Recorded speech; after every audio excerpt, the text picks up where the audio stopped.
Role না chowmein? আজ দোকানদারি করে কোনটা বেশি বিক্রি হবে, আমার হাতের রোল নাকি আমার বন্ধুর হাতের চাউমিন? চলো তাহলে আজকের লড়াই শুরু করা যাক।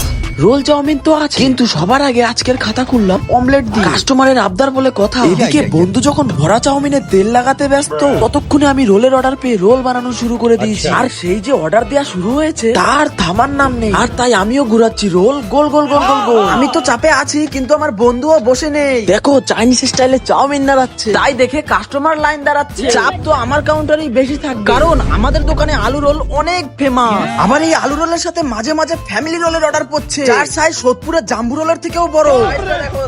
আর তাই এত বড় রোল 3 ভাগ করে দিতে হলো কাস্টমারকে। রোল চাউমিন তো সমান ভাবেই যাচ্ছে, তাই চলো এত ভিড়ের মধ্যে কিছু কাস্টমারকেই জিজ্ঞাসা করি। রোল না চাউমিন? রোল না চাউমিন? রোল না চাউমিন? একটা রোল হাফ। রোল চাউমিনের লড়াই তো তোমরা দেখলে। দোকানদারির শেষ মুহূর্তে এখন 2 গাবলায় প্রায় ফাঁকা। এবার তোমাদের পালা, তোমরা কমেন্টে বলো তো রোল চাউমিনের মধ্যে কোনটা বেশি বিক্রি হয়েছে।